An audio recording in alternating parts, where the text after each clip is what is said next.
ይሄኛውን ውሃ አትንኩት እናንተ ሲሉ ዝም ብሎ መንገደኛ የሆነ ሀገር ሰዎች ለምን ስትላቸው እናንተ እኮ የውሃ ማማ ናችሁ፣ የውሃ ችግር የለባችሁ፣ ይሄኛውን ብትተውትም አማራጭ አላችሁ። ኢማጂን ውሃው መሬት ቆፍሮ ሸለቆ ፈጥሮ ንጹህ አፈር እያንከባለለ ስለሄደ የውሃ ማማ ልንባል አንችልም። ባለፉት ሺህ ዓመታት የኢትዮጵያ ውሃ ማማነት ብዙ ሸለቆ ፈጠረ። በዛ ሸለቆ ምክንያት ብዙ ድልድይ መገንባት ግዴታ ሆነብን። የባህር በር ማጣታችን ያሳደረው ጫና ምን ያህል ነው? ለምንድን ነው የሆርሙዝ ስትሪፕን ማስከፈት የዓለም አጀንዳ የሆነው? ከኛ በላይ ለማን አጀንዳ ይሆናል? የባህር በር ጉዳይን ለማንሳት እንገደዳለን። የባህር በር ጉዳይ በጥቅል ሀገር ወይም መንግስት የሚባል ጉዳይ እኮ አይደለም። በአንተና በእኔ ህይወት፣ በእያንዳንዱ ዜጋ ህይወት ላይ በየቀኑ የሚያጋጥም ነገር ነው። የኢትዮጵያ አምራች ኢንዱስትሪዎች ከከባድ የብረታ ብረት ፋብሪካዎች እስከ ተራቀቁ የቴክኖሎጂ ምርቶች፣ ከኢንዱስትሪ ፓርኮች እስከ ልዩ የኢኮኖሚ ዞኖች፣ ከደረቅ ወደቦች እስከ ዓለም አቀፍ የባህር በሮች ድረስ በርካታ ለውጦች እየተከናወኑባቸው ናቸው። የኢትዮጵያ ብሮድካስቲንግ ኮርፖሬሽን በኢትዮጵያ የአምራች ኢንዱስትሪ ጉዳዮች ከጠቅላይ ሚኒስትር ዶክተር አብይ አህመድ ጋር ያደረገው ልዩ ቆይታ ቀጣይ ክፍል አሁን ይቀርባል።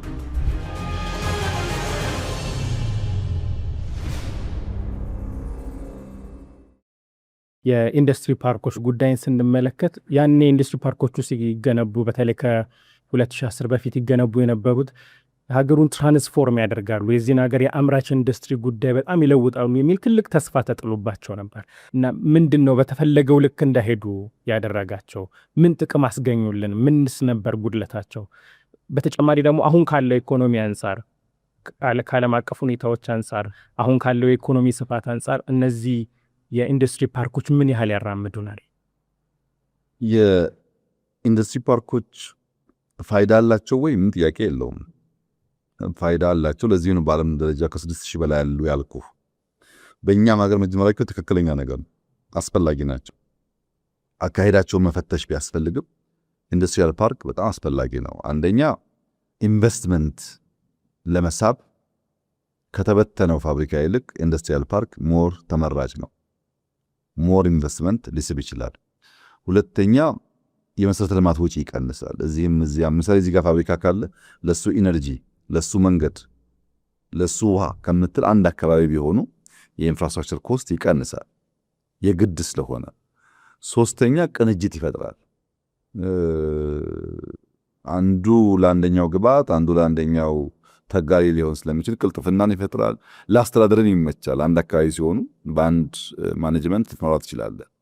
በጣም በርካታ ጠቀሜታዎች አሉት። እንዳልኩ ግን ልክ እንደ ኃይለሥላሴ ጊዜ የዴቨሎፕመንት ኮሪደር ወይም የሬልዌይ ኮሪደር ቢከተል ኖሮ ሳይበተን ማለት ነው። ፓርክ መሆኑ ብቻ ሳይሆን ፓርኩ ራሱ ለኢምፖርት ኤክስፖርት በተመቸ አቅጣጫ ላይ የሰፋ ከሆነ። የቀድሞ አካሄድ ችግሩ ምንድን ያልክ እንደሆነ አንደኛ ቦታ ምርጫ ነው።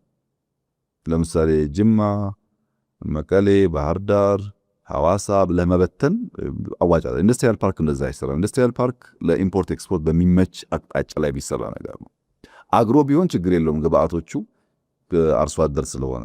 ኤክስፖርትን ታሳቢ ያደረገ ስራ እየሰራ በየክልሉ መበተን ግን ሁለተኛ ብድሩ ነው። 1.6 ቢሊዮን አልኩ አይደለም፣ በጣም ኮስትሊ ነው፣ በጣም ውድ ነው። በኋላ እኛ ለምሳሌ ቦይለሚ 3 የጀመርነው አለ። ቦይለሚ 3 የጀመርነው የኢንዱስትሪያል ፓርክ ሳይዝ ከጅማው ከአንዳንዶቹ ጋር ይተካከላል፣ በሳይዝ ከባህር ዳር ጋር ይተካከላል። ዋጋው ግን በግማሽ የቀነሰ። እኛው የምንገነባው ቦይለሚ 3 ላይ በኳሊቲ ይሻላል፣ አያንስም። በኮስት ግን ያኔ ከተገነባበት በግማሽ ያንሳል። ስለዚህ 1.6 ቢሊዮን ዶላር የነበረው ወጪ በግማሽ ደረጃ ቢገነባ አንደኛ ዕዳ ይቀንሳል፣ ግማሹስ የት ሄደ የሚል ጥያቄ ደግሞ ያስነሳል። ሶስተኛው ህንፃ ግንባታ ላይ ነበር ትኩረቱ። ልክ እንደ ሪል ስቴት ግንባታ ብለው በየቦታው ሼድ ይተፈጠፋል። ሼዱ በበቂ ደረጃ በሰዎች አልተያዘም፣ ኢንቨስተሮች የሉበትም። እንኳን ያኔ ዛሬም ገና 80% ገደማ ያለ ነው። እንግዲህ ይገነባል። አንደኛው ተገንብቶ በቂ 100% ስራ ላይ ውሎ ሁለተኛው ሳይሆን በደንብ በቂ ኢንቨስተር ሳይመጣበት ይገነባል። ሪል ስቴት ባለው አፕሮቹ እነዚህ ችግር ነበሩ። የውስጥ አቅም ያልገነቡ፣ በአነስተኛ ኮስት ያልተሰሩ፣ የገበያን ሁኔታና አዋጭነት እያረጋገጡ ያልተሰሩ፣ የጥናት ደረጃቸው ውስን የሆነ ልክ የፖለቲካል ኮሚቴ እንዳልኩ የፖለቲካል ውሳኔ ጫና በብዛት ያረፈበት ለብክነትም በእጅጉ የተጋለጠ አካሄድ ነበረ። ከዚያ የተከተልነው አካሄደኛ ምንድን ነው? አንደኛ ከኤክስፓንሽን ወደ ኦፕቲማይዜሽን እንቀይረው ነው። ከብዛት ወደ ጥራት፣ ዝም ብሎ ቁጥሩን ማስፋት ብቻ ሳይሆን ጥራትን ጨምር ነው። ሁለተኛው በቅንጅት የሚገነባ ይሁን። አሁን ኢትዮጵያ ውስጥ ካሉ 26 ኢንዱስትሪያል ፓርኮች 7ቱ የግል ናቸው። መንግስት አመቻች መሆን አለበት፣ የግል ኢንዱስትሪያል ፓርክ እየሰፉ መሄድ አለባቸው የሚል አቋም ስለነበረን በዚህ አግባብ ነው። ከነዚህ ውስጥ ለምሳሌ ኤኤምጂን ወዳም ብትወስድ ከኛ ኢንዱስትሪያል ፓርኮች እውነቱን ለመናገር ይሻል ያሉ ናቸው። ለምሳሌ ኤኤምጂ በጣም የሚገርም ኢንዱስትሪያሊስት ወጣት የሰራው ፓርክ ነው እዚህ አቃቂ አካባቢ። በፈለግከው መመዘኛ እኛ ከሰማያቸው ኢንዱስትሪዎች በሼር ስፋትም በጥራትም ይሻላል። ግን የግለሰብ ነው። የግለሰብ መሆኑ ብቻ አይደለም፣ ጨርቃ ጨርቅ ላይ ሳይሆን ብረት ማቅለጥ ላይ፣ የመኪና ስፔር ፓርት መስራት ላይ ወደ ሄቪ ኢንዱስትሪ ያደገ ነው። ወዳም እንደዛው ነው። የቻይናዎች ኢንዱስትሪያል ፓርክ ነው፣ የተሻገረ ነው። ጨርቃ ጨርቅ ላይ አይደለም። ሰፊ ናቸው፣ ኢንቴግሬትድ ናቸው። የኢንዱስትሪያል ፓርክ ቁመናን ያሟሉ ናቸው። የፕራይቬት ሴክተር ናቸው። ምንም አይነት ብድር ኢትዮጵያ ለዛ አልተበደረች። በውጤት ደረጃ ከመጣህ ግን በእነዚህ ኢንዱስትሪያል ፓርኮች የሚሰሩ ምርቶች ከኛ ፓርኮች የተሻለ ፋይዳ ይኖራቸው ይሆናል እንጂ ያነሰ አይሆንም። ቅድም እንዳነሳውልህ የግንባታ ወጪ ለምሳሌ አረርቲን ስንገነባ በወይለሚ 3 ስንገነባ መልኩን ቀይረን፣ አረርቲ በሎካል ኩባንያ ነው የገነባ ነው። በወይለሚ 3 በውስጥ ኩባንያ ነው የገነባ ነው። ኮስት በጣም ቀንሷል። ስለዚህ ቀንሰን መገንባት እንችል ነበር ማለት ነው። ስራ ማስጀመርና ምርታማነት አብዛኞቹ ፓርኮች ላይ ወደ ስራ የገቡት ከለውጥ በኋላ ነው። ፓርኮቹ ነበሩ እንጂ ወደ ስራ አልገቡም ነው። ከለውጥ በኋላ የመጣ ውጤት ነው። በባለ ሀብትም ስትወስድ የባለ ሀብት ቁጥር የለውጡ ጊዜ በኢንዱስትሪያል ፓርክ 36 ገደማ ባለሀብቶች ነበሩ። ዛሬ 300 በላይ ባለሀብቶች አሉ። ከ36 ባለሀብቶች አሁን 300 ገደማ ባለሀብቶች ተጠግተዋል። ሼድ የመያዝ ሼድ ሰርቶ አልተያዘም ብያለሁ። ያኔ ያለቁ ፋብሪካዎች ፓርኮች 3 ብቻ ነበሩ፣ መቀሌ፣ ኮምቦልቻና ሐዋሳ። እነሱ የተያዙት 45% ነው። የመያዝ አቅሙ 45% ብቻ ነበር። ዛሬ ግን 88% ደርሷል። እነዛ ብቻ ሳይሆኑ በሙሉ የተገነቡት ማለት ነው። በርካታ ሰዎች እየገቡ ስለሆነ ምርታማነት ፕሮዳክቲቪቲ ያኔ 40% ገደማ ነበር። አሁንም 50% ደርሷል። ይቀረዋል። አሁን ተሻሽሏል፣ ግን ይቀረዋል። ሰራተኞች ያኔ ኢንዱስትሪያል ፓርክ ብቻ ሌላውን ፋብሪካ አይጨምርም፣ ሰፊ ስለሆነ ኢንዱስትሪያል ፓርክ ብቻ ወደ 27,000 ይጠጉ ነበር ኢምፕሎይስ። አሁን ከ90,000 በላይ ደርሰዋል ባለፉት 5-6 ዓመታት ማለት ነው። ኤክስፖርትን ብትወስድ በለውጡ ጊዜ 51 ሚሊዮን ዶላር ነበር ከኢንዱስትሪያል ፓርኮች የሚገኘው። በሚቀጥለው ዓመት ግን ካለም ጥርጥር ከኢንዱስትሪያል ፓርኮች ብቻ $1 ቢሊዮን እናገኛለን። በኤክስፖርትም ለውጥ አለ፣ በኤምፕሎይመንትም ለውጥ አለ፣ በስራ ዕድልም ለውጥ አለ፣ በሎካል ትስስርም ለውጥ አለ። በነገራችን ላይ 60% ገደማ ኢንዱስትሪያል ፓርኮች አሁን በሎካል ኢንዱስትሪስ የተያዙ ናቸው። በለውጡ ጊዜ ግን አልነበረም። 2 ሰው ገደማ የነበረው ኢንዱስትሪስ አልነበሩም ሰዎች። አሁን ሎካል ኢንዱስትሪን የማገዙ ጉዳይ ሰፍቷል። እና እነዚህ ጉዳዮች ተደማምረው አሁን ባለው ሁኔታ ኮንቲኒቲን ለማረጋገጥ ሙከራ በመደረጉ በኢንዱስትሪያል ፓርኮች ላይ ያመጣነው ውጤት፣ በማኑፋክቸሪንግ ላይ ያመጣነው ውጤት በቁጥርም በኢምፕሎይመንትም በኤክስፖርትም በከፍተኛ ደረጃ ተሻሽሏል ብሎ መውሰድ ይቻላል።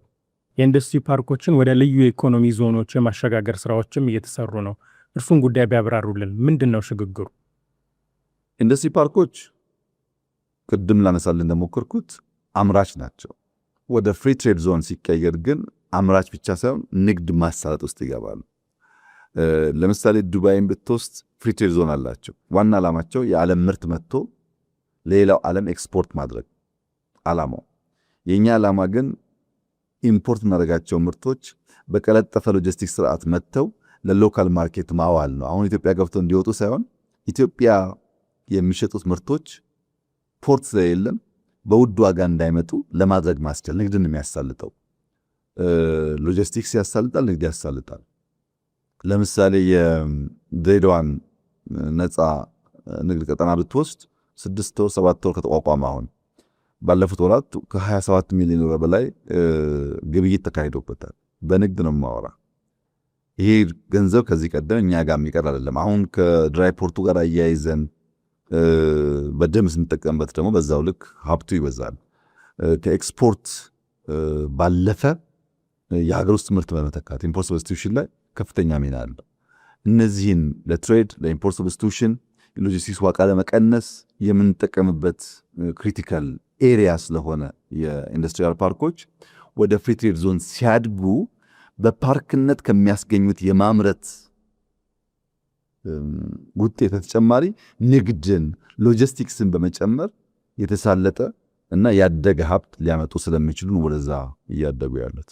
እነዚህ የኢንዱስትሪ ፓርኮችን ጉዳይ ጠቅላላ አድርገን ለማለፍ በአጠቃላይ ከዚህ በኋላ የኢንዱስትሪ ፓርኮች የሚመሩበት ስትራቴጂ ምንድን ነው? ወዴት ነው በአጠቃላይ የሚያመሩት? ቅድም በአዝማሚያ እንዳነሳውልህ በነዛ አዝማሚያዎች ውስጥ እኛ አድቫንቴጅ የምናገኝባቸው ኤሪያስ አሉ፣ ዲስአድቫንቴጅ የምንሆንባቸው ኤሪያስ ደግሞ አሉ እና እነዛ አድቫንቴጅ ማጉላትና የእኛን ዳውን ሳይድ በመቀነስ ኢትዮጵያን የማኒፋክቸሪንግ ማዕከል ማድረግ ነው ፍላጎቱ። ኢትዮጵያን የማኒፋክቸሪንግ ማዕከል ለማድረግ ሎጂስቲክስ ክሪቲካል ነው ብያለሁ። ለምሳሌ የምንገነባው ኤርፖርት በአፍሪካ ትልቁ ኤርፖርት ነው። የአፍሪካ የአየር ትራንስፖርት ሀብ ሆኖ የሚቀጥል ነው። ቀላል ኢንቨስትመንት አይደለም። በብዙ መልኩ አድቫንቴጅ ስላለን የኤርፖርት ግንባታው በአየር ላይ ያለውን ትራንስፖርት በአፍሪካ ውስጥ ጎልቶ እንዲቀጥል ከአየር መንገድ በተጨማሪ ኤርፖርቱ በራሱ ብዙ ነገር ስለሚስብ ማለት ነው። አንዱ እሱ ነው። ሁለተኛው ክሊን ኤነርጂ ነው።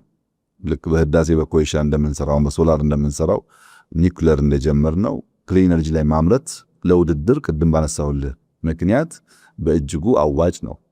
ሶስተኛው ዴሞግራፊ ነው። በጣም ወጣት ያለበት ሀገር ስለሆነ እነዛ ወጣቶች ደግሞ በኤርሊ ቻይልድሁድ ኤጁኬሽን ቅድም እንዳው ከታች ስለምንሰራቸው ተምረው ከተዘጋጁ እስኪ ያልኩን ይመልሳሉ። አብዛኛው ወጣት ቴክኖሎጂካል ሳቪ ነው። እኛ ደግሞ 5 ሚሊዮን ኮደርስ ብለን አብዛኛው ሰው ከኮድ ጋር ከኤአይ ጋር እንዲተዋወቅ እያደረግን ነው።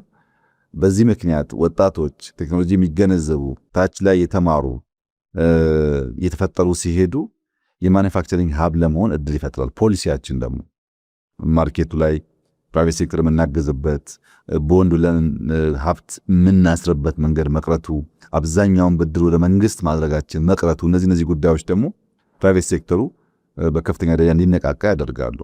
ከትኩረት አንጻር ያየህ እንደሆነ ፎከሳችን ስትራቴጂ ምርቶች ላይ ነው። ጀስት ዝም ብሎ ጨቃጨቅ ሳይሆን ለምሳሌ ሶላር 5 የሶላር ኩባንያ መጣን ብያለሁ። 100-200 ጨርቃጨርቅ አመተ ሊሆን ይችላል። ግን 5 ብቻ በብዙ ተፈለጠ ሀብት ይፈጥራሉ። መርጠህ ስትሄድበት ኤሌክትሮኒክስ ጋር በሚያያዝ የኢቪ ካርን ጨምሮ ኤሮስፔስ ላይ ቅድም ያነሳውልህ ፋርማሲውቲካል ላይ ኬሚካል እና አግሮ ፕሮሰሲንግ ላይ የምንሄድባቸው ሴሌክቲቭ ኤሪያስ በእጅጉ ያዋጣሉ። አሁን በዛስ ችግር የለም ወይ? አለ። አንድ አሳዛኝ ምሳሌ ላንሳለ። ኢትዮጵያ በምግብ ብቻ ሳይሆን በመድኃኒት ራሷን ለመቻል ከፍተኛ ጥረት እያደረገች ነው እና ያንን ፖሊሲ እየሰማ ኢትዮጵያ እንድታመርት ቅናትም ያለው አንድ ዜጋ መጥቶ ቅሊንጦ ፋርማሲውቲካል ፓርክ ውስጥ የመድኃኒት ፋብሪካ ይሰራል። የሰራው ፋብሪካ 63 አይነት መድኃኒቶች ያመርታል። ከ2 ሚሊዮን ታብሌት በላይ በዓመት ያመርታል። አሁን ያለንበትና 44% በከፍተኛ ደረጃ የሚያሻሽል ነው። መድኃኒት እንፈልጋለን፣ ችግር አለብን። ፋብሪካውን ተክሎልናል። የኛው ሰው ነው መጥቶ የሰራው፣ ያስፈልገናል። ነገር ግን የኢትዮጵያ ባንኮች የግሎቹ ብቻ ነው የመንግስቶቹ ባንኮች ለዚህ ፋብሪካ ወርኪንግ ካፒታል ብትር ከለከሉት። ከዓመት በላይ ስራ ሳይሰራ ቆየ የፋብሪካ። ለምን? ፋብሪካው ሙሉ በሙሉ ሰርቶት ወርኪንግ ካፒታል አጥቶ። ባንኮች ለማን ነው የሚያበድሩት? ለመኪና ለቱሪዝም ብለው የመንግስት ባንኮች በጣም ዘመናዊ ለሚባሉ መኪናዎች ከቪኤት በላይ ለሚታዩ መኪናዎች 100% ብድር ያበድራሉ። እኛ ያሰቃየናውን የቪኤት መኪና ነው ኢትዮጵያ ውስጥ መድኃኒት ነው ብለህ ብታወዳድር ማንም ሰው ጀጅ ማድረግ በሚችለው ጉዳይ የእኛ ባንኮች የመድኃኒት ፋብሪካ ተሰርቶ ወርኪንግ ካፒታል አቶ ስራ አቆሞ ሳለ ለመኪና ያበድራሉ። ሪሶርስ በተገባው መንገድ አሎኬት ያለማድረጉ ችግር መልኩን ይቀይር እንጂ አሁንም ያለ በሽታ ነው። ይህን የተከታተሉ ማድረግ ይፈልጋል። ፋብሪካው በቅርቡ ሲመረቅ ታየዋለህ እንዴት አይነት ስራ እንደተሰራ። ጥቂት ገንዘብ እንኳን ብድር ብትሰጠውስ 10 መኪና ከመግዛት ያንም ገንዘብ ወርኪንግ ካፒታል ይሁን ቢባል ለኛው እኮ መድኃኒቱ የሚውለው። ስንት ዜጋ መዳን እንደሚችል አስብ በዛ መድኃኒት። በዚህ መንገድ ስትራቴጂክ ምርቶች ላይ ማተኮርና ማገዝን በደንብ ስንሰራ ባለሀብቶች የሀገር ውስጥ ባለሀብት ተሳትፎ ሲያድግ እነሱ ደግሞ ሲታገዙ ምርቱ ብቻ አይደለም ያኔ ውጤታማ እየሆን ሄዳለን። ከዚህ ቀደም ኢንዱስትሪያል ፓርኮች ስንገነባ ኢንኩቤሽን ሴንተር አልነበረም፣ ፖስት ኢንኩቤሽን ሴንተር አልነበረም። አሁን ግን ፓርኮች የሰራን በኋላ ያየነው ልክ እንደ ኤርሊ ቻይልድ ኤጁኬሽኑ ኢንኩቤሽን ሴንተር ከሌለ ዋና ኢንዱስትሪዎች ግብአት አያገኙ። ለምሳሌ የስራና ክህሎት ሚኒስቴር ከቢሮ ፊት ለፊት የኢንኩቤሽን ሴንተር እየገነባ ነው። አላለቀም፣ ጥቂት ወራት ይቀረዋል። በጣም ትልቅ ሴንተር ነው። ተማሪዎች ሄደው እጃቸው የሚያፍታቱበት ስልጠና የሚያገኙበት ኢንኩቤሽን ሴንተር ነው። ከዛ ከወጡ ደግሞ አዲስ አበባ ፖስት ኢንኩቤሽን ሴንተር ወደ 7-8 ቢሊዮን ገደማ አውጥቶ ትልቅ ፓርት ሰርቷል ቅሊንጦ አካባቢ ላይ። የዛ ፋይዳ ደግሞ እነዛ መነሻ አስተላላፊ ሰዎች መጥተው ምርት ሰርተው ለሎካል ማርኬት ቢሸጡበት ካደጉም ወደ ትልቁ ኢንዱስትሪ ፓርኮች የሚያድጉበት ነው። ዝም ብሎ ዘሎ ፓርክ መግባት ሳይሆን ከታች ጀምሮ ሙያን ልምድ እያላቸው እንዲሄዱ የሚያስችል ነው።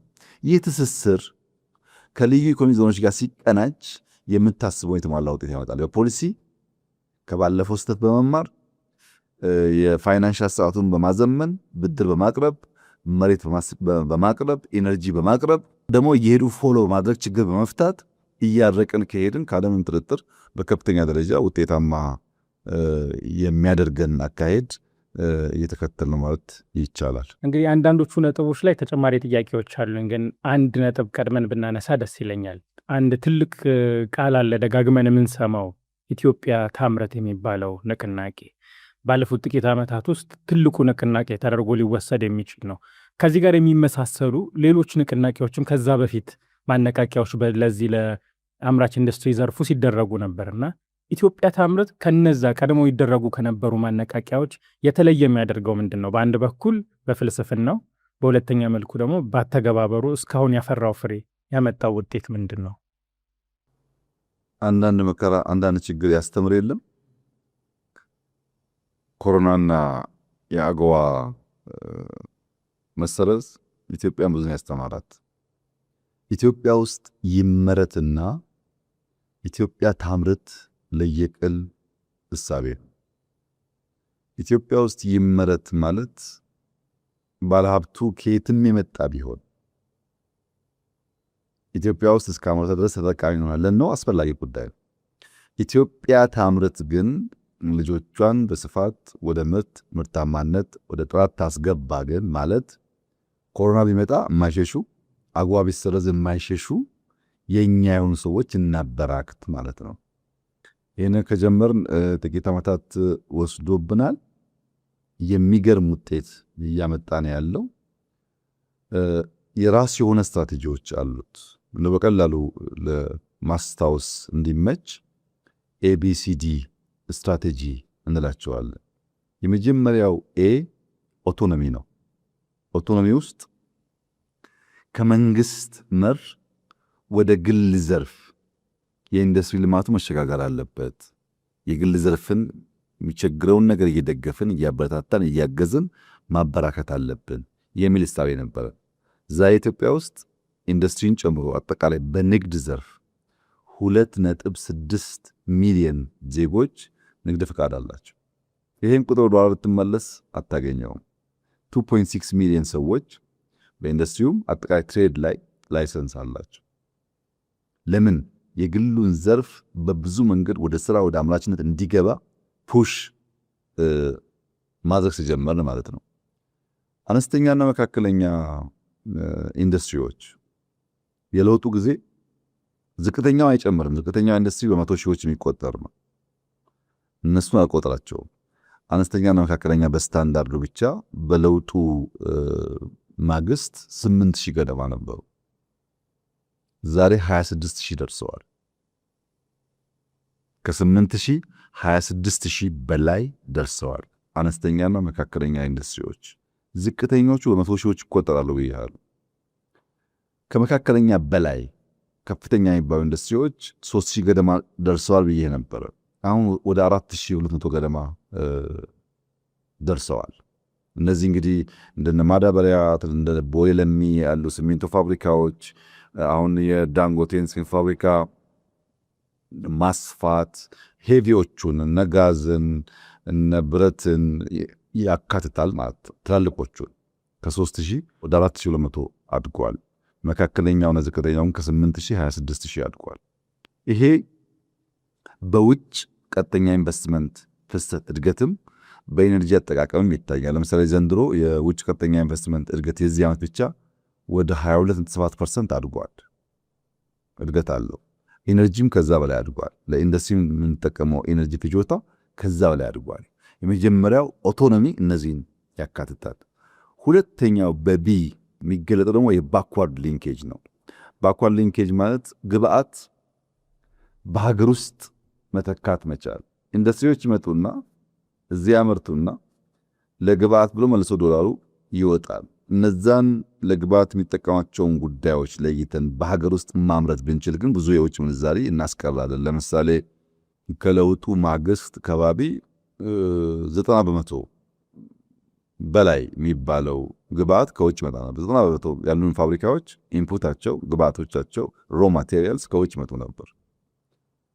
እነዛን ለማስቀረት በጣም ሰፊ ስራ ተሰርቷል። አንድ ኤግዛምፕል ላንሳል። ቢራ ፋብሪካዎቻችን የገብስ ብቅል ከውጭ ያመጡ ነበር። እንግዲህ ገብስ አምራች ነን እኛ። ችግርም ካለ ማድረቅ ማሻሻል ይቻላል። ግን ቢራው ይሸጣል። በገብስ ማምጣት በብቅል ማምጣት ምክንያት ብሩ ይወጣል ተመልሶ።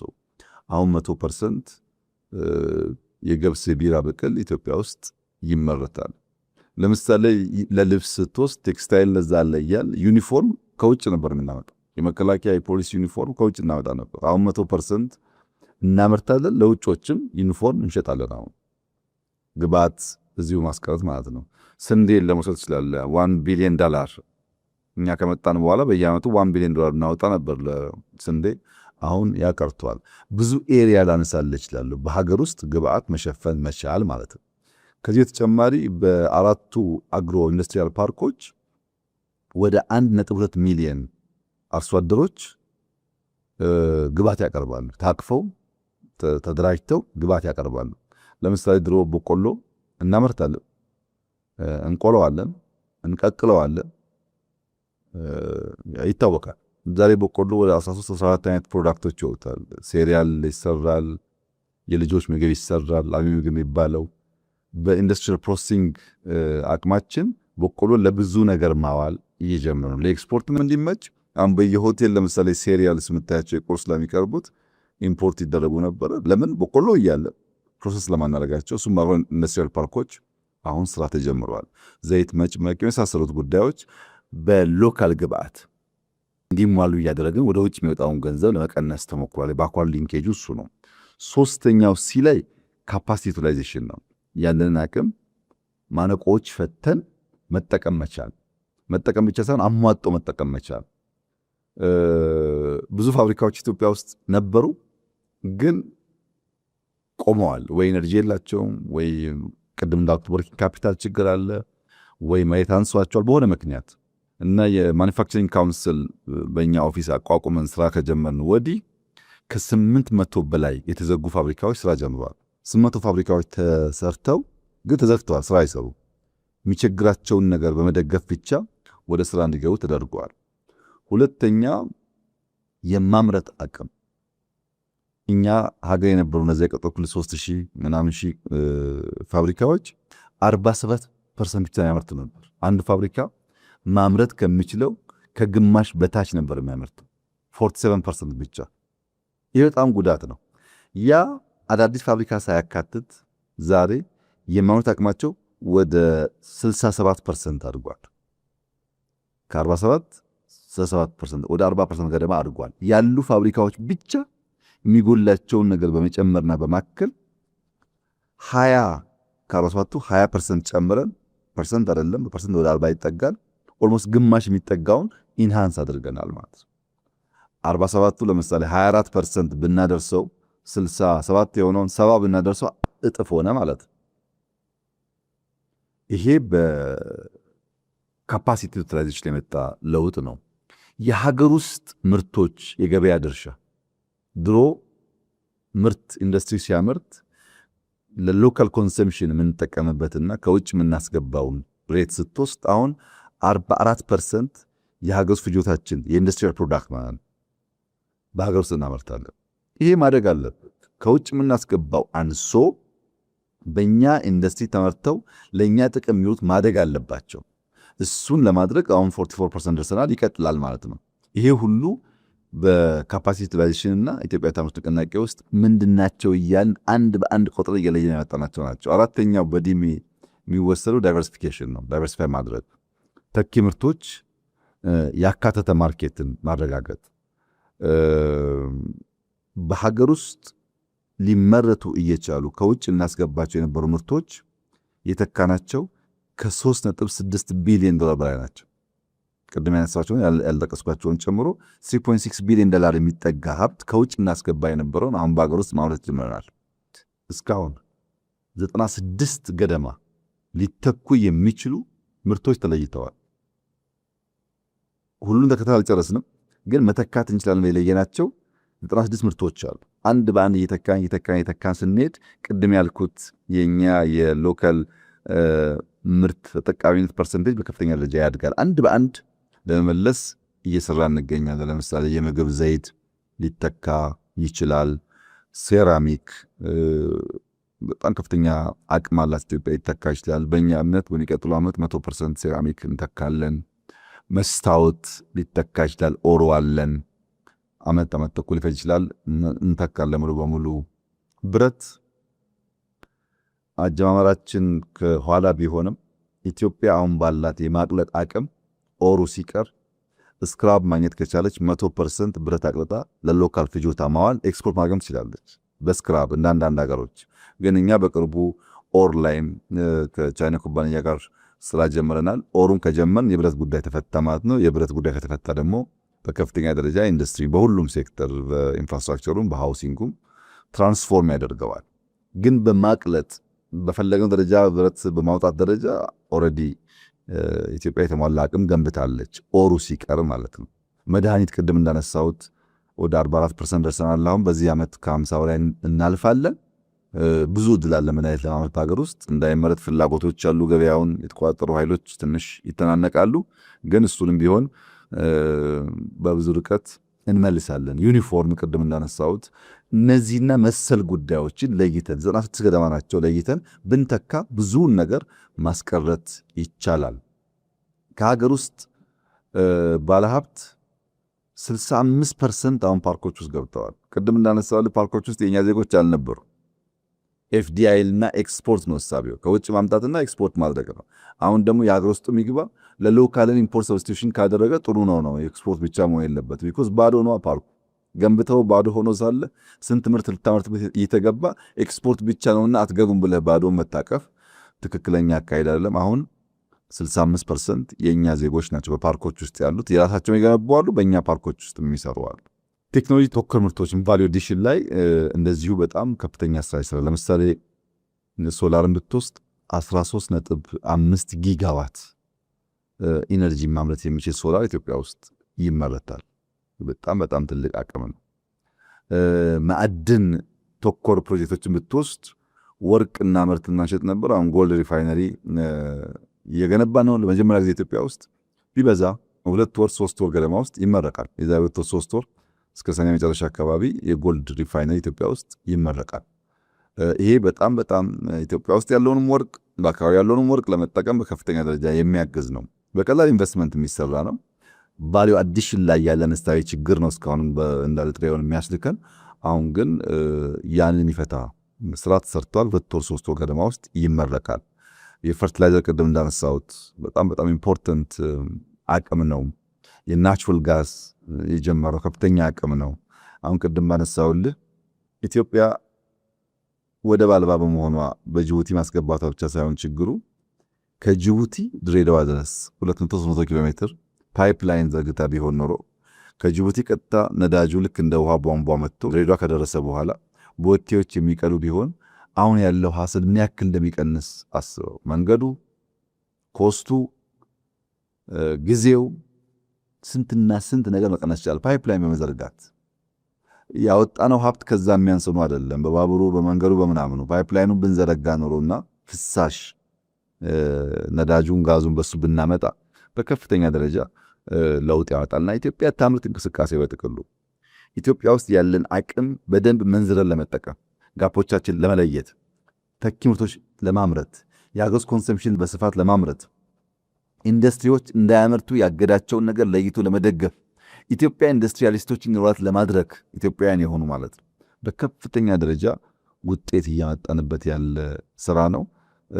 ኢትዮጵያ ውስጥ ከማምረትም ኢትዮጵያ ስታመርት ኢትዮጵያውያን ሲያመርቱ በእጅጉ የላቀ መሆኑንም በብዙ መንገድ የተማርንበት ጉዳይ ነው። ካነሷቸው ነጥቦች መካከል አንደኛው ይሄ የገበያ ጉዳይ ከውጭ ምንዛሬ ጋር የሀገር በቀል ኢኮኖሚክ ማሻሻያው ጋር ተያይዞ ያነሱት ነጥብ ላይ ተጨማሪ ማብራሪያ ቢሰጡም ብዬ ነው።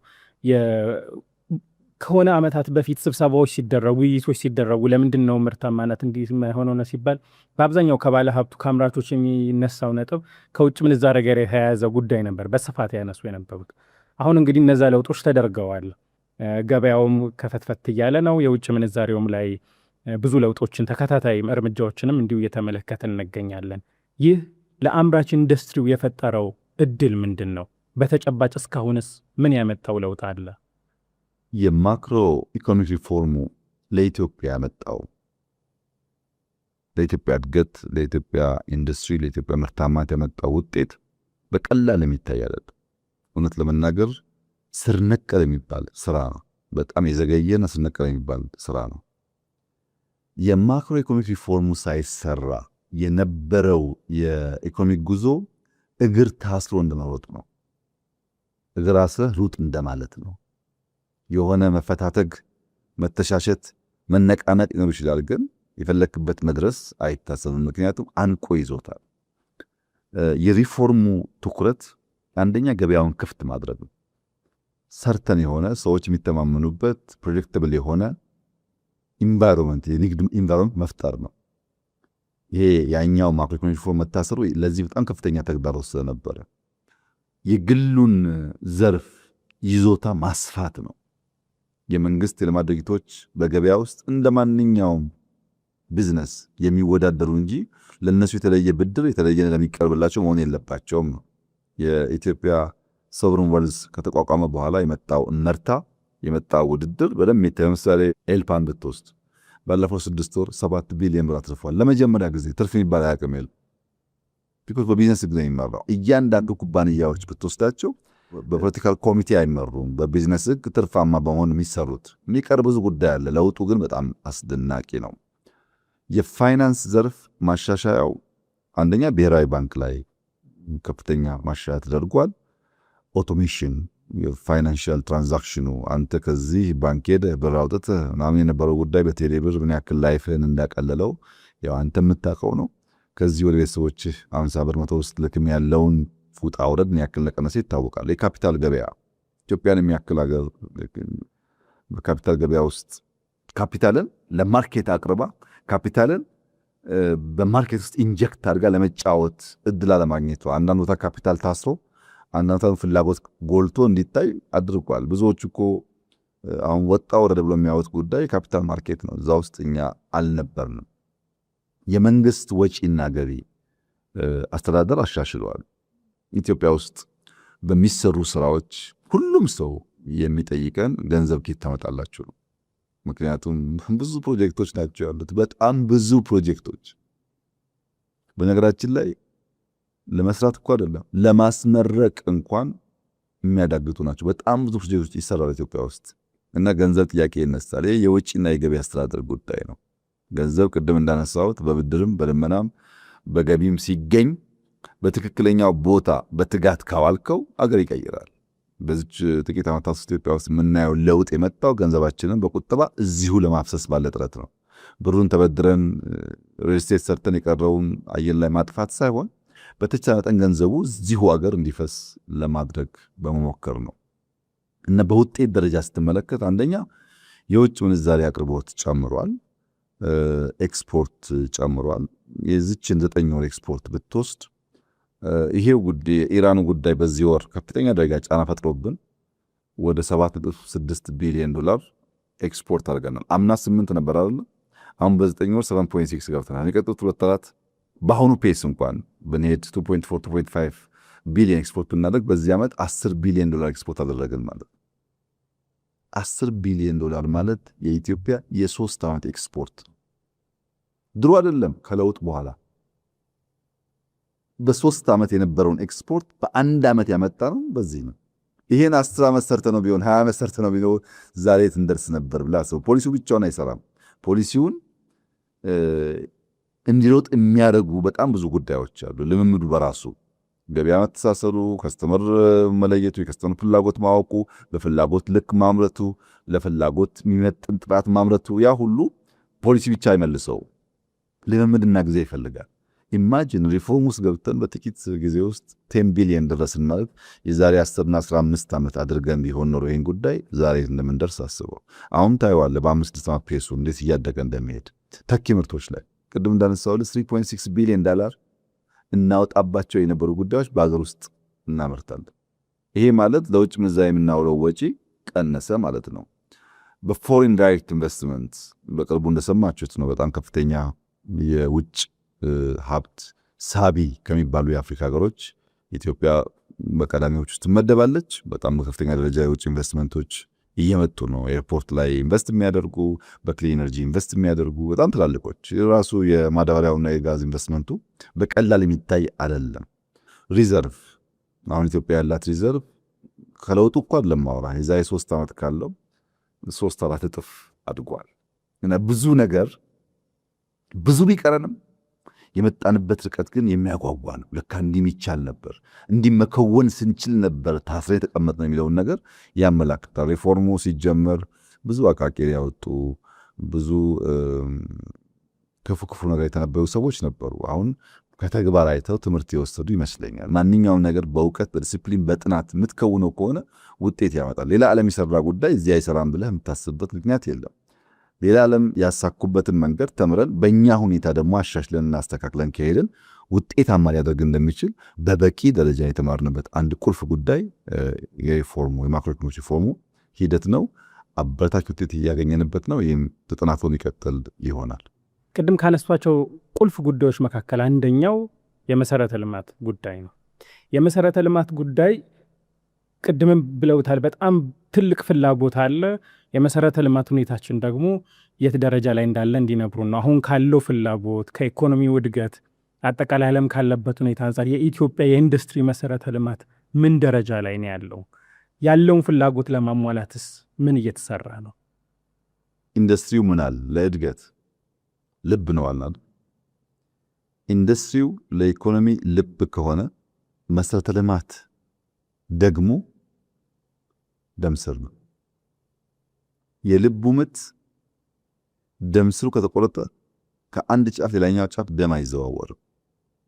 እነዚህ በቅንጅት የሚሰሩ ናቸው። ልቡ ስራውን ሲሰራ የደም ስሩ በትክክል ደግሞ የተገናኘ የተሳሰረ ሲሆን የደም ዝውውር ይሳለጣል፣ የሰው ልጅ ህይወት ይቀጥላል ማለት ነው። መሰረተ ልማት በሌለበት ልቡ ቢሰራም ልክ እንደተቆረጠ ደም ስር ማለት ነው። ያ ደም መሀል ላይ ተቋርጦ የሚፈስ እንጂ የሚፈለግበት ቦታ የሚደርስ አይሆንም። መሰረተ ልማት በጣም በጣም በጣም ኢምፖርታንት ነገር ነው። ከነዚህ ውስጥ እነማን ናቸው ቁልፎች? ምን እያደረግን ያለ ነው ያልክ እንደሆነ አንደኛ ማኒፋክቸሪንግ ስፍራዎች ናቸው፣ ኢንዱስትሪያል ፓርኮች፣ ቅድም ያነሳ ናቸው ፍሪ ዞንስ፣ እነዚህ ኢንፍራስትራክቸር ናቸው። ሁለተኛው ኢነርጂ ዩቲሊቲስ ናቸው፣ ኃይል፣ ንጹህ ውሃ፣ ፍሳሽ የመሳሰሉ ጉዳዮች ኢንፍራስትራክቸር ናቸው። ለምሳሌ ኢንዱስትሪያል ፓርክ ገንብተህ ፍሳሽ የምታጣራበት ስርዓት ከሌለ ልክ እንደ ኢነርጂው ዋጋ ያሳጣዋል። ኢንዱስትሪ በባህሪው ኢንቫይሮንመንት ያበላሻል። እና እያመረትክ የምታበላሽ ትሆናለህ። እያመረትክ እንዳታበላሽ መጠንቀቅ አብሮ የሚታይ ጉዳይ ነው። ኢንፍራስትራክቸር ነው፣ ውድ ኢንፍራስትራክቸር ነው። ሎጂስቲክስ፣ መንገድ፣ አሁን ቅድም እንዳነሳውልህ ከዚህ ሐዋሳ ያልኩ ሬልዌይ መተቸት ብቻ እኮ አይደለም። እኛ አሁን ከአዳማ ወደ አዋሽ የሚሄደውን ሃይዌይ ከጥቂት በፊት የጀመርነው አሁን ተገባዷል፣ ብዙ ርቀት ሄዷል። ከዛ በኋላ 2 ሎቶች ተፈራርመናል። ከፈጠንና ከሰላም በቅርብ ጊዜ ውስጥ ወደ ጅቡቲ ያለው ሃይዌይ አብዛኛው ይገናኛል። አብዛኛው ጨረታ ወጥቶ ለኮንትራት ሰጥቷል። እነዚያ ጉዳዮች የኢትዮጵያ አርተሪ የኢትዮጵያ የደም ስር የሚባለው አንዱ የጅቡቲ ኮሪደር ስለሆነ በባቡር በሃይዌይ እነሱን ማገናኘት በጣም በጣም ኢምፖርታንት ጉዳይ ነው። ባቡር ቅድም እንዳነሳውልህ በጣም ኢምፖርታንት ኢንፍራስትራክቸር ነው፣ ግን ውድ ነው። አብዛኛው ነገር ደግሞ በሀገር ውስጥ ሊሰራ የሚችል ነገር ነው። ማንችላቸው አሉ፣ የምንችላቸው አሉ። ያን ለይተን ለምሳሌ እዚሁ አቃቂ አካባቢ 3-4 ኪሎ ሜትር 100% በእኛ ልጆች የባቡር ሀዲድ ሰርተናል። ከኢንዱስትሪ ጋር አገናኝተናል። 2-3 ቦታ ያንን ጉዳይ ጀምረናል። በሎካል አቅም የሚጎለንን እውቀት የሚጎለንን ነገር ገዝተን መስራት እንችላለን። ባቡር ማለት የመንገድ ታላቅ ወንድም ነው። ልክ እንደ መንገድ ድልድይ ይፈልጋል። ልክ እንደ መንገድ የተመረጠ ሰሌክት ማቴሪያል ይፈልጋል፣ ሀዲድ ይፈልጋል። መንገድ እየሰራን ከሆነ የሆነ ፓርቱን እኛ በሎካል ማርኬት ልንሰራው እንችላለን። የሚጎለን ደግሞ ካለ ልንገዛ እንችላለን ማለት ነው። ሌላው አየር መንገድ ነው። ቅድም አንስቼዋለሁ። ባይዘዌ ከቢሾፍቱ ዋናው ኤርፖርት ተጨማሪ በጣም በርካታ ኤርፖርቶች ኢትዮጵያ ውስጥ እየተገነቡ ነው። በጣም ብዙ ቦታ ታስተውሉ ከሆነ አላቅም እየተመራረቁ ነው። አሁንም በቅርቡ 2-3 ይመረቃሉ። ግን ዋናው ደግሞ የትልቁ ኤርፖርት ነው እንደ ሀብ የምንወስደው። ወደብ ሌላ ጉዳይ ነው። በተለይ ድራይ ፖርትን በሚመለከት የተለያየ ቦታ ሙከራዎች አሉ።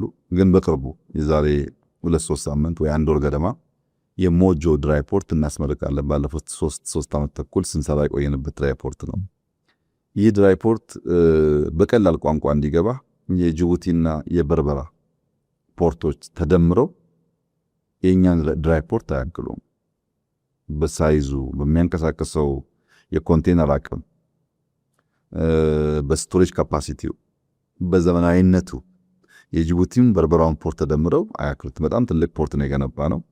በቅርቡ ይመረቃል። በጣም ጥሩ ስራ ነው። ከባቡር ጋር የተገናኘ ነው። ኦቶሜትድ ነው።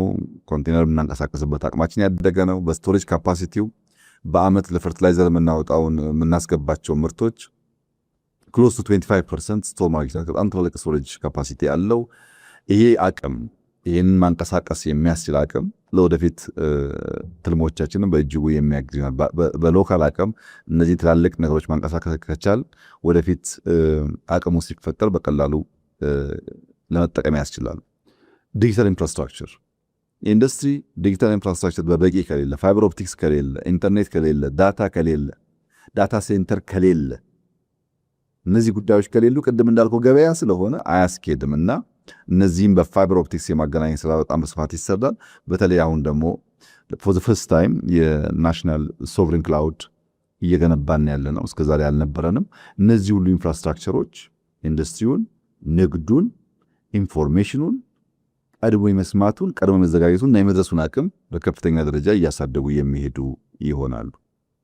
ከመሰረተ ልማቶች መካከል በጣም ትልቅ ትኩረት የሚሰጠው ከአምራች ኢንዱስትሪው ጋር በተያያዘ የኢነርጂ ጉዳይ ነው፣ የኃይል ጉዳይ።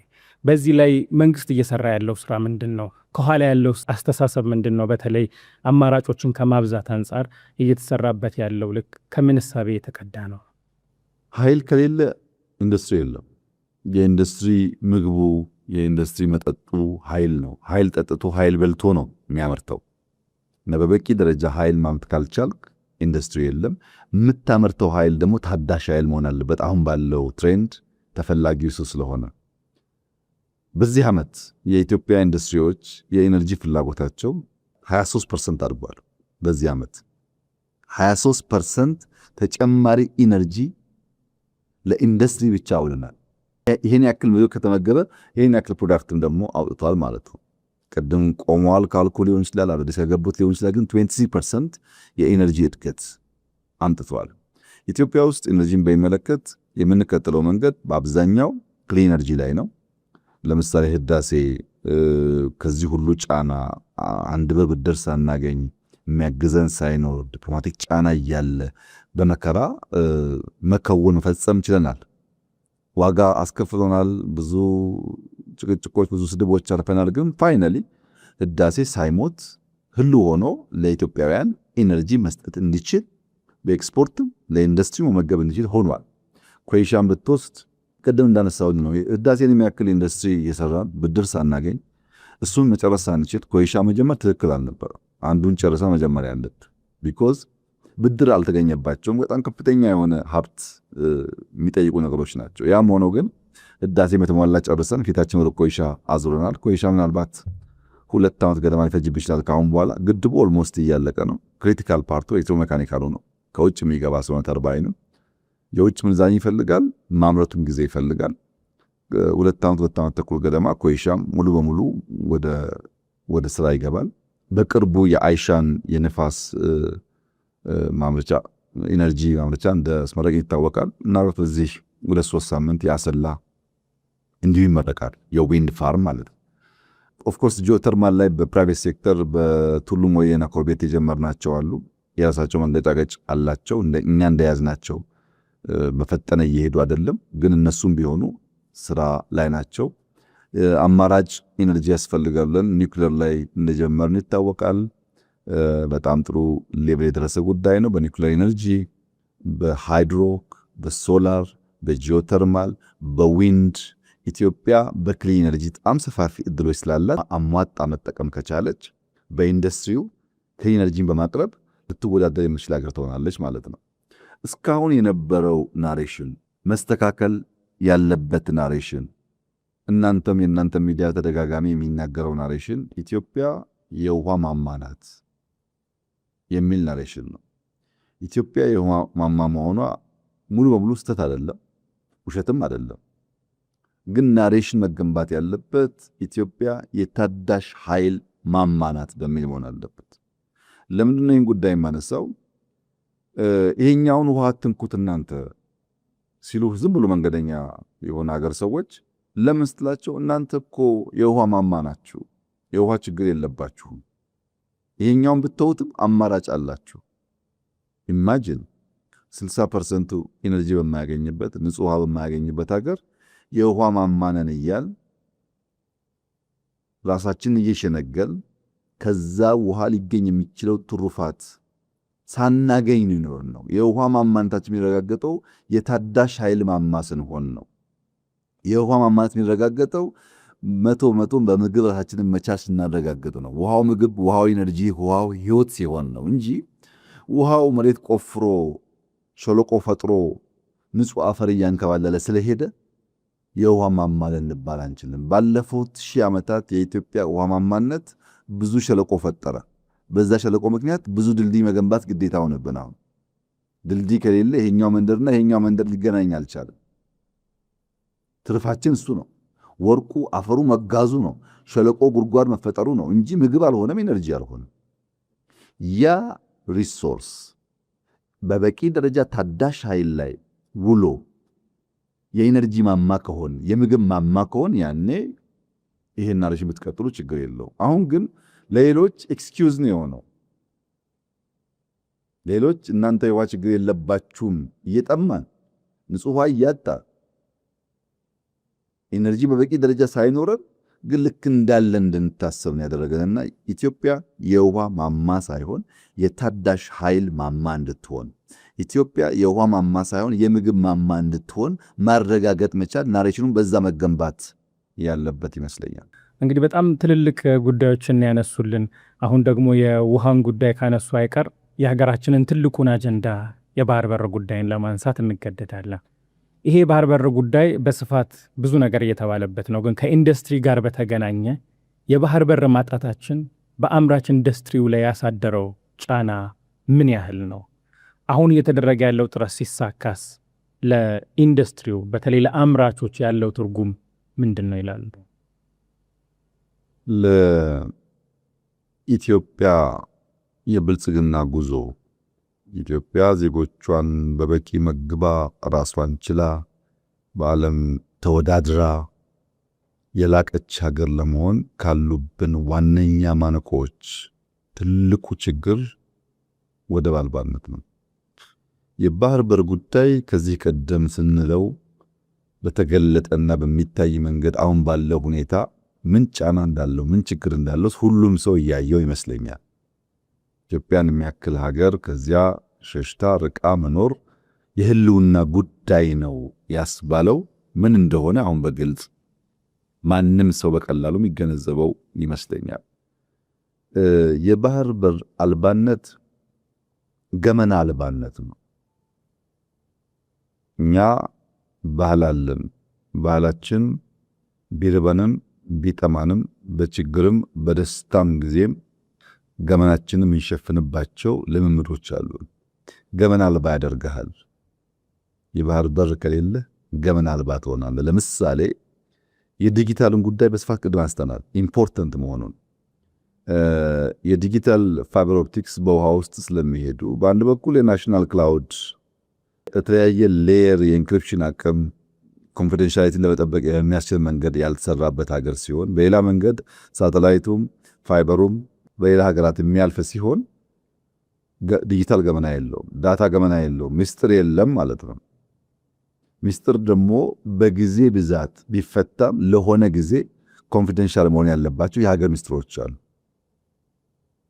ለሆነ ጊዜ ከሆነ ጊዜ በኋላ ብዙም ላይ ያስቸግር ይችላል። የዲጂታል ገመና አልባነት ያስከትላል። የምታስገባቸው ኢምፖርት የምታደርጋቸው ማንኛውም ቁሳቁሶች ሁሉም ሰው ማወቅ አይጠበቅበትም። የኢምፖርት ገመና አልቦነት ያመጣል። ልክ አንድ ቤት ውስጥ የምትገዛው የምትሸጠውን በሙሉ ማንም ጎረቤት ማወቅ እንደሌለበት ማለት ነው።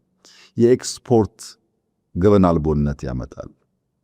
የምትሸጠውን ለማን፣ የት፣ መቼ ሁሉ ነገር መታወቅ የለበት። ያው የጂኦፖለቲክሱ ኮምፒቲሽን ፍላጎት የሚታወቅ ስለሆነ ማንኛውም እንቅስቃሴን ሰው የሚያክ ከሆነ በአጭሩ ሊጨነግፍ ስለሚችል ጉዞ። ከዚህ በተጨማሪ በከፍተኛ ደረጃ ሎጂስቲክስ ኢምፖርታንት ነው። የሎጂስቲክስ ወጪ ላይ ያለው እንድምታ በጣም ከፍተኛ ነው። የባህር በር ካላቸው ሀገራት አንጻር ከኛ ጎረቤቶች አንጻር ከ50 እስከ 100% ዋጋ ይበልጣል። ሎጂስቲክስ ላይ አንድ ምርት ከቻይና ገብቶ ናይሮቢ የሚሸጥበት ዋጋ እኛ ጋር ገብቶ ከሚሸጥበት ዋጋ ቢያንስ 30% የዋጋ ጭማሪ እኛ ጋር ይኖረዋል። ኮስት ስላለው ማለት ነው። ስትገዛ ስታንቀሳቀስ የምታወጣቸው ወጪዎች ደምር አይደለም ትርፍህን ማርጂንን ጨምረህ የምትሸጠው። በዚያ ምክንያት በኬንያ ማርኬት የምታየውና በኢትዮጵያ ማርኬት የምታየው በባህር በር ምክንያት ብቻ ከፍተኛ ዋጋ ጭማሪ ይኖረዋል። የሎጂስቲክስ ቅልጥፍና ፍጥነት ማለት ነው። በአጭር ጊዜ አንድን ምርት ለፈላጊው ለከስተመር ማቅረብ ሲገባ በተዘገይ ኮንትራት ሰርዝብህ ይችላል። የምትሰርዘው ግን በአንተ ምክንያት ሳይሆን በሎጂስቲክስ ምክንያትም ከጊዜ አንጻር በቆይታም ኳሊቲ ይበላሻል። የቆየ ሲሄድም አንድ ምርት ፈጥነው ድረስ ሲገባው መንገድ ላይ ከዘገየ አንዳንዶች ሁሉም ባይሆኑ የኳሊቲ ብልሽት ያጋጥማቸዋል፣ በተለይ የምግብ ሲሆኑ። በዚህም ምክንያት በአጭር ጊዜና በረዥም ጊዜ ከፍለን ካልሰራን በቀር የባህር በር አልቦነት፣ የወደብ አልቦነት፣ የሎጂስቲክስ ውስንነት የኢትዮጵያ ብልጽግና ላይ ከፍተኛ ማነቆ ሆኖ የሚቀጥል ችግር ነው። በእኛም ዘመን ከኛም በኋላ ባለው ዘመን በዚህ ጉዳይ ላይ ግራ ቀኝ የሚሉ ዜጎች ስሰማ ይገርመኛል።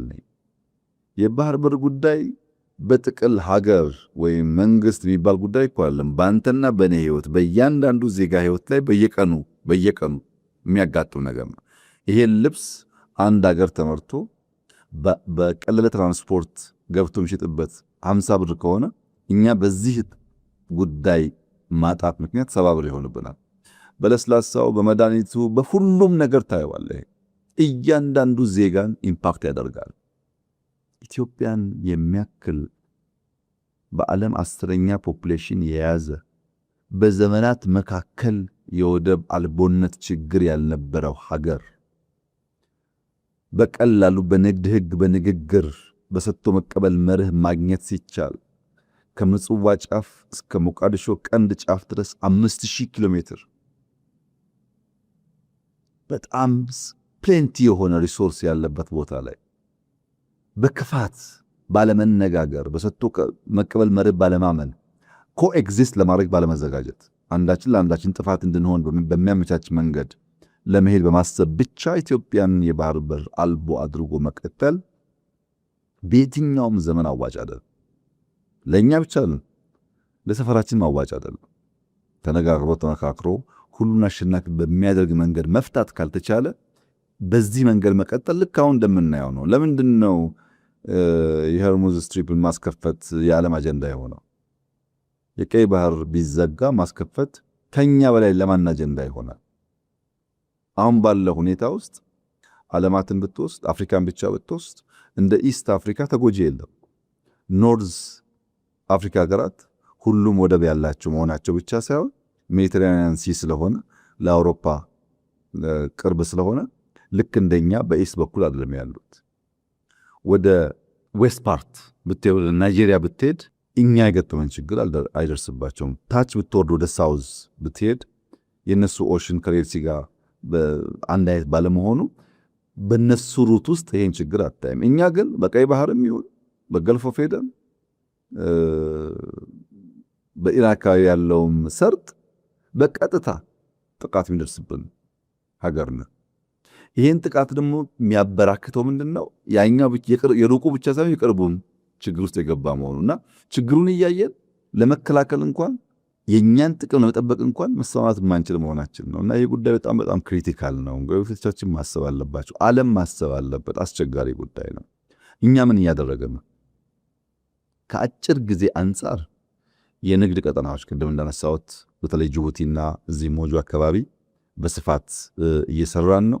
የደረቅ ወደብ ቅድም እንዳነሳ ነው እየሰራን ነው። ድሬዳዋ ላይ ሞጆ ላይ ፍሪ ትሬድ ዞን አለ፣ ባቡር አለ፣ ሃይዌይ አለ፣ ድራይ ፖርት አለ።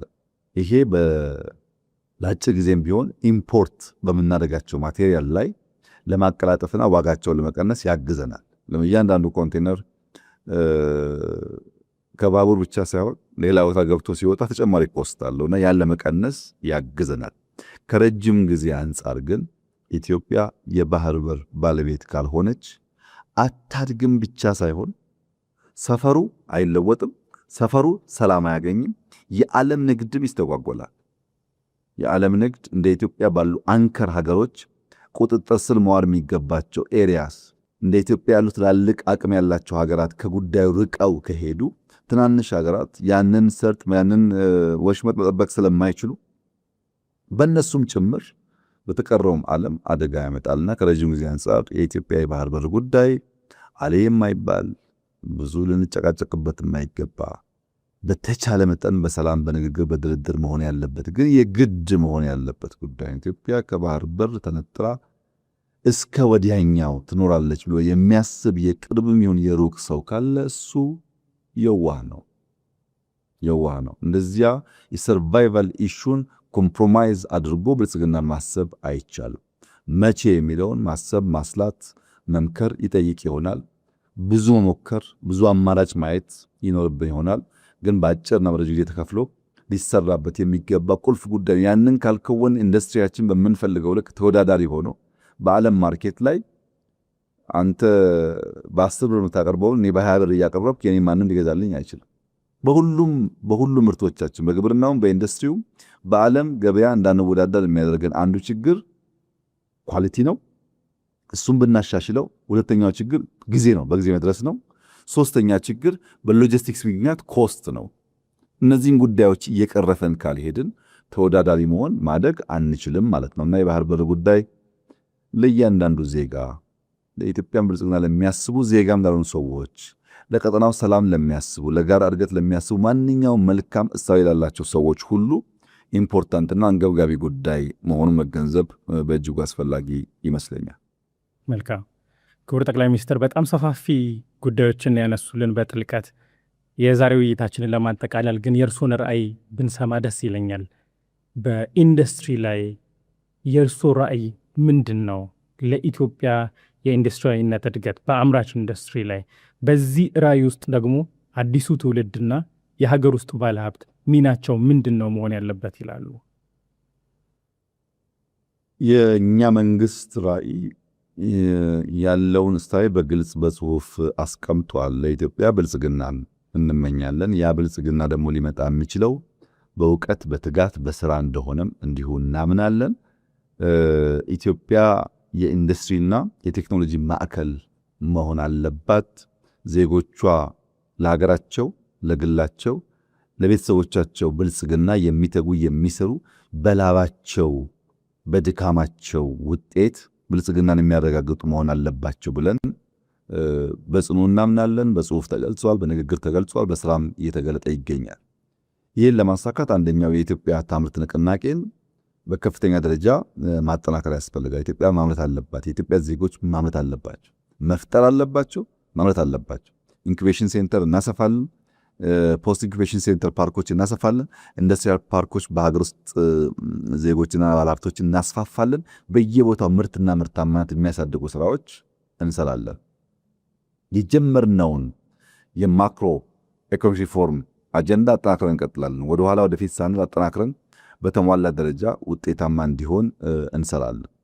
ሶስተኛው ኦቶሜሽን ነው። እንዳየኸው በመሶብ በሰርቪስ ላይ ኦቶሜሽን ተጀማምሯል። በብዙ ርቀት ሄድናል። ገና የሚቀረን ጉዳይ ቢኖርም ኢትዮጵያን ስታቲስቲክስ ዳታዎች መንግስት ለዲሲሽን በሚመቸው መንገድ ወጥ በሆነ ዳሽቦርድ በየዕለቱ መረጃ የምናገኝበትን ስርዓት እየዘረጋ እንገኛለን። በፋይናንሻል ሴክተሩ የኦቶሜሽን ሰርቪሶች አሉ። በግብርናው በጣም ብዙ ቴክኖሎጂ መጠቀም ጀምረናል። እነዛን ኦቶሜት የማድረግና ሰርቪስ የማሳለጥ ዜጎች ቴክኖሎጂ ተጠቅመው ምርትና ምርታማነትና ኳሊቲ እንዲያሳድጉ ማድረግ በጣም ቁልፍ ስራችን ይሆናል። የፋይናንስ አቅርቦት ደረጃ በደረጃ ማሻሻል፣ በፋይናንስ ምክንያት በካፒታል ምክንያት የሚቆሙ ስራዎች እንዳይኖሩ እየለዩ መፍታት። ቅድም እንዳነሳውልህ የመድኃኒት ፋብሪካው በካፒታል ምክንያት ነው የቆመው። ሶልቭ እያደረገ ነው። ልክ እንደሱ በቂ እንኳን ባይባል መነሻ ካፒታል አሁን ከምንሰጠው የተሻለ የላቀ እያቀረብን ኢንዱስትሪው እንዲሳለጥ እንዲስፋፋ እንዲፍታታ ማድረግ ይኖርብናል። በእኔ እምነት የማክሮ ኢኮኖሚ ሪፎርም አጀንዳው፣ የናሽናል ስትሪንግ ኮሚቴ የሚሰራቸው ስራዎች፣ የኢነርጂ አቅርቦት፣ መሬት አቅርቦት፣ የፋይናንስ አቅርቦት የሚሰጡ ድጋፎች ተደማምረው በሚቀጥሉት 2-3 ዓመታት በግልጽ የኢንዱስትሪው ሴክተር ሪስፖንድ ሲያደርግ የምናይ ይመስለኛል። አሁን ማይኒንግ ልንሰራበት ይገባል፣ ትልቅ ሀብት ነው ምናምን በሚባልበት ሰዓት ብዙም ጆሮ አልነበረም። እንደምታስታውሰው 30-40 ሚሊዮን ዶላር ገደማ ነው በለውጡ ዘመን ከማይኒንግ ሴክተር የምናገኘው። ዛሬ ክሎስ ቱ 4 ቢሊዮን ዶላር እናገኛለን። ከ30-40 ሚሊዮን ዶላር 4 ቢሊዮን ዶላር ደረጃ ገብቷል። ይጨምራል። የወርቅ ፋብሪካዎች በቅርቡ የሚመረቁ አሉ። የጀመርናቸውም እንዲሁ እያለቁ ይሄዳሉ። ማይኒንግ ሴክተር ሪስፖንድ በትክክል ማድረግ ጀምሯል በእኛ ኢኮኖሚ ውስጥ። አሁን ነምበር 1 ኤክስፖርታችን ማይኒንግ ነው። ያው በጣም ሩቅ ነበር ከግብርና፣ አሁን ነምበር 1 እሱ ነው። ይሄም እድገቱ እየቀጠለ ይሄዳል። ሲሚለርሊ በኢንዱስትሪ በማኒፋክቸሪንግ ላይ የጀመርናቸው ስራዎች በጥቂት ዓመታት ውስጥ እናያቸዋለን። በጂዲፒ ያላቸው ሼር እያደገ ከንጉሱ ጊዜ ጀምሮ የጂዲፒ ሼራቸው 5-6% በላይ አድጎ አያውቅም። ይሄን በሚቀጥሉት ጥቂት ዓመታት በሚታይ መንገድ የምናርቀው ይሆናል። ቴክኖሎጂ በሚመለከት በተለይ ኤአይ ዩኒቨርሲቲ፣ ኤአይ ሲቲ፣ ኤአይ ፓርኮች ላይ የጀመርናቸው ስራዎች በተሟላ መንገድ ሲከወኑ፣ ታች ኤርሊ ቻይልድ ኤጁኬሽን ላይ የጀመርናቸው ስራዎች ሲስፋፉ፣ 5 ሚሊዮን ኮደርስ ያልነውን እያሳደገን ስንሄድ፣ በቴክኖሎጂ የበቃ ኤአይ የሚጠቀም በኦፕን ክላውድ በጣም ብዙ ጉዳይ መስራት ይቻላል። እነዛን የተለማመደ መስራት የሚችል ሰው እያበራከተን ስንሄድ የኛ ኢንዱስትሪ ለኛ ኢኮኖሚ ሪስፖንድ ያደርጋል። በፍላጎታችን ልክ ብልጽግናን ለማረጋገጥ የምናደርገውን ጉዞ የሚያሳልጥ ይሆናል። የኔ እምነት የመንግስታችን ራዕይ ብቻ ሳይሆን ኢትዮጵያ ካለ ጥርጥር ትበለጽጋለች። ይህም መጠራጠር ሁለት ጊዜ ማሰብ አያስፈልግም። ትበለጽጋለች። አየነው እኮ እንደሚቻል ባለፉት ዓመታት አየነው። ትላልቅ ሪፎርሞች ጀምረን እንዴት ማሳካት እንደሚቻል፣ ትላልቅ ከተሞች አፍርሰን እንዴት መገንባት እንደሚቻል፣ ግብርናችንን አፕሳይድ ዳውን እንዴት መቀየር እንደሚቻል አይተነዋል። ኢትዮጵያ ትበለጽጋለች። በጣም ጉጉት ያላቸው የመፍጠር አቅም ያላቸው ፍላጎት ያላቸው ትውልድ ደግሞ ተነስተዋል። ወጣቱ በጣም ብሪሊያንት ነው። ብዙ የሚያስብ ብዙ የሚፈልግ ነው። በእርግጥ ያልተገራ የበዛ አምቢሽየስ ሊሆን ይችላል። ያን እየገሩ ከሄዱ መፍጠር የሚችል ወጣት ያለበት ሀገር ነው። ኢትዮጵያ ጥንታዊነቷ፣ ታሪክ ጠገብ መሆኗ፣ ነፃ መሆኗ፣ ተዝቆ የማያልቅ የተፈጥሮ ሀብት ያላት መሆኗ እስከዛ የተዳፈነ ቢሆንም አሁን ሪቪል መውጣት፣ መታየት፣ መገለጥ ጀምሯል።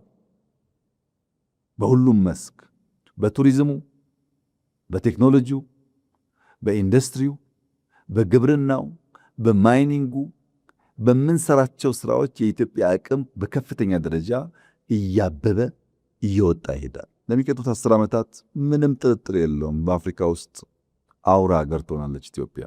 ይህ እንዲሳካ እኔም አንተም ዜጎችም ቁጭ ብለን በልመና ቁጭ ብለን በመሻት በምኞት የምናመጣው ለውጥ እንደሌለ አምነን ጠንክረን ተክተን ልመናን ላለማውረስ፣ ችግርን ላለማውረስ፣ መከራን ላለማውረስ በሙሉ ልብ ቆርጠን የምንተጋና የምንሰራ ከሆነ ምንም ጥርጥር የለውም የምናስባትን ኢትዮጵያ እንሰራታለን። እኔ የምናያትን ኢትዮጵያ የምናስባትን ኢትዮጵያ እንደማይጠረጥር የለኝም፣ አያታለሁ። ልጆቼ ደግሞ ይኖራታል። እኔ የዛ ብልጽግና በተሟላ ደረጃ የምቋደስ የምዝናናበት ላልሆን እችላለሁ። የኔ የህይወት ጉዞ ለዛ መሰረት መጣል ሊሆን ይችላል። ግን አየዋለሁ፣ ልጆቼ ደግሞ ይኖሩታል። ይሄን አምኜና አስቤ ነው በየቀኑ የምሰራው። አንተም ያን ስታደርግ፣ ሌሎችም ይሄንን ሲያደርጉ የኢትዮጵያን ብልጽግና ለማረጋገጥና ልፋቶቻችን፣ ሪፎርሞቻችን፣ ስራዎቻችን ሪስፖንድ እንዲያደርጉ ማድረግ የሚያስችል አስቻይ ሁኔታ ኢትዮጵያ ውስጥ እንዳለ በደንብ እገነዘባለሁ። ብዙ ሰዎች አሁን ኢትዮጵያ ያለችበት ሁኔታ በደንብ የሚገባቸው አይመስለኝም። ዝም ብሎ ሲናገሩ ስሰማ እየተጓዝን ያለንበት ሩጫ ፍጥነት ውጤት የሚገባቸው አይመስለኝም። ኢትዮጵያ አትቆምም። ኢትዮጵያ ሸብረክ አትልም። ኢትዮጵያ ትበለጽጋለች። ህልሞቻችንም ደረጃ በደረጃ የኢትዮጵያ መሰረታዊ ፍላጎቶች እንመልሳለን። ከዚህ የሚያቆመን ነገር የለም። በንጹህ እጅ፣ በንጹህ ልቦና፣ በትጋት፣ በልፋት፣ በውጤት ኢትዮጵያን ለማቅናት ለማንሳት ስለምንሰራ ፈጣሪያችንን በእጅጉ ያግዘናል፣ እያገዘን ይገኛል። ስለሱ ምስጋና አለን። ስለ ህዝባችን ምስጋና አለን። ስለሚተጉ ሰዎች ምስጋና አለን። ስለሚሰርቁ ሰዎች እባካችሁ ተሰብሰቡ ማለት እንፈልጋለን። ሌብነት አገር አያሳድግም። አለመትጋት አገር አያሳድግም። በመልፋት በመጣር በመደመር በመሰብሰብ አንድ ላይ በማተኮር ፎከስ ሆነን ከሰራን ግን ምንም ጥርጥር የለውም የኢትዮጵያ ብልጽግና ማረጋገጥ የሚያስችል ግልጥ ያለ ራዕይና ውጤት እያመጣ ያለ ጅማሮ በእጃችን እንዳለ አምናለሁ። በዚሁ አግባብ ኢትዮጵያ በልጽጋ ከፍ ብላ በዓለም መድረክ የምትታይበትን ከረሃብ ከችግር ከልመና ከእርዳታ የምትወጣበትን ሀገር እኔም አንተም ማየት እንድንችል ማሳካት እንድንችል ምኞቴ ነው። እንግዲህ እጅግ አድርጌ አመሰግናለሁ። እዚህ ላይ ምንም የሚጨምር ነገር የለውም። ለጊዜው እጅግ በጣም አድርገን እናመሰግናለን። አመሰግናለሁ።